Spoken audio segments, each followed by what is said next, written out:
حيوانات مرعبة انقرضت مش هتتمنى وجودها تاني.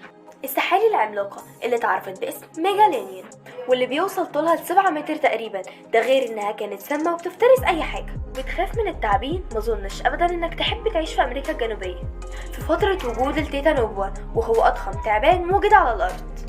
بيهاجم فريسته عن طريق سحقها حتى الموت. رقم 3 الديناصورس.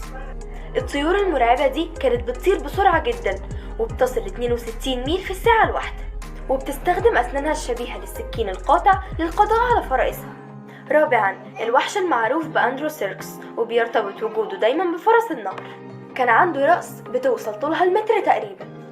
قرش الميجالودون أكبر قرش في العالم، بيصل طوله لأكتر من 18 متر، وحجم سن واحد من أسنانه ممكن يصل لحجم إنسان.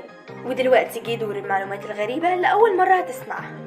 كنت تعرف إن سويسرا أكبر شبكة بتمتلك مخابئ وملاجئ تحت الأرض في العالم كله؟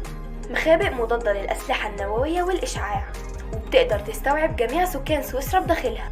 رقم 2 طائرة يوم القيامة. طائرة مخصصة للرئيس الأمريكي، بتحميه وبتحمي الضباط اللي بيحموه، وده في حالة وجود حرب نووية تهلك الأرض ومن عليها. طائرة مصنعة بمواصفات عالية ومش موجودة في أي طائرة تانية.